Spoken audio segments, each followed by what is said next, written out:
आत्मा की खोज, अनंत शक्ति, आनंद और शांति, ईश्वरीय भक्ति के लिए जुड़े रहें हमारे चैनल से।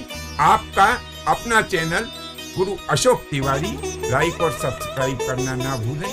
धन्यवाद। जय माता की, जय परशुराम। श्री गणेशाय नमः। प्रिय बंधुओं, कोई यदि हमसे पूछे कि बताओ कर्म बड़ा है कि भाग्य बड़ा है, तो हमारा जवाब होगा कि कर्म ही बड़ा है।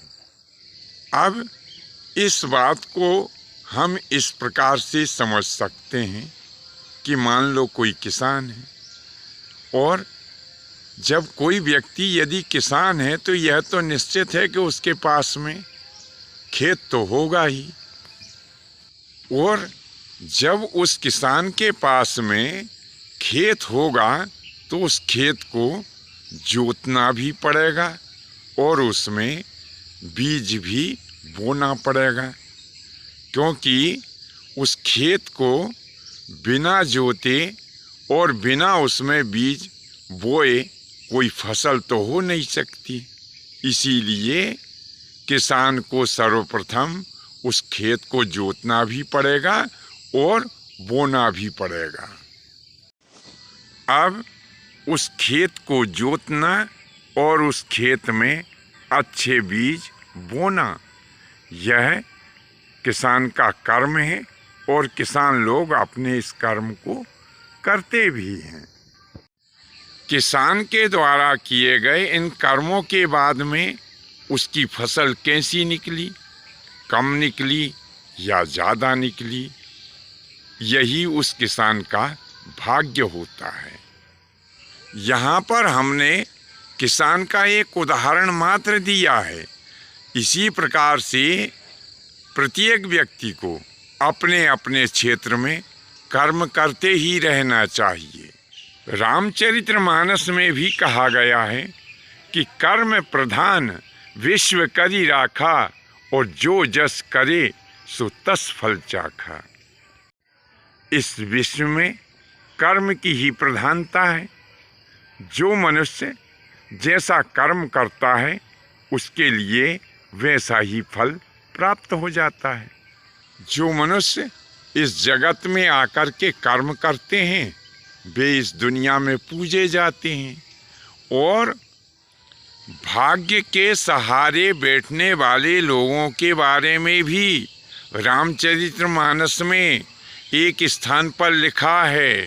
कैसे? कादर मन का एक सहारा, देव देव आलसी पुकारा।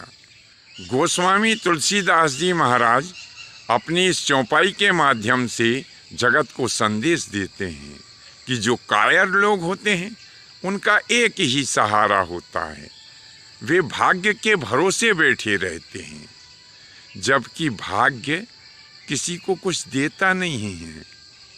देता तो कर्म ही है। जो मनुष्य कर्म करता है उसी को फल प्राप्त होता है, और कर्मशील मनुष्य ही इस दुनिया में प्रतिष्ठा को प्राप्त होते हैं। इसीलिए हमारा भी सबसे ऐसा कहना है कि आप कर्मशील बनिए, भाग्यवादी मत बनिए, क्योंकि भाग्य से कर्म का निर्माण नहीं होता है, कर्म से ही भाग्य का निर्माण होता है। यदि आप उच्च कोटि के सुंदर और अच्छे अच्छे कर्म करेंगे तो यह दुनिया आपको पूजेगी, और यदि आप भाग्यवादी बन कर के बैठे रहेंगे तो आपको इस दुनिया में कुछ भी प्राप्त नहीं होगा। बंधुओं, आज की यह विषय वस्तु आपको कैसी लगी?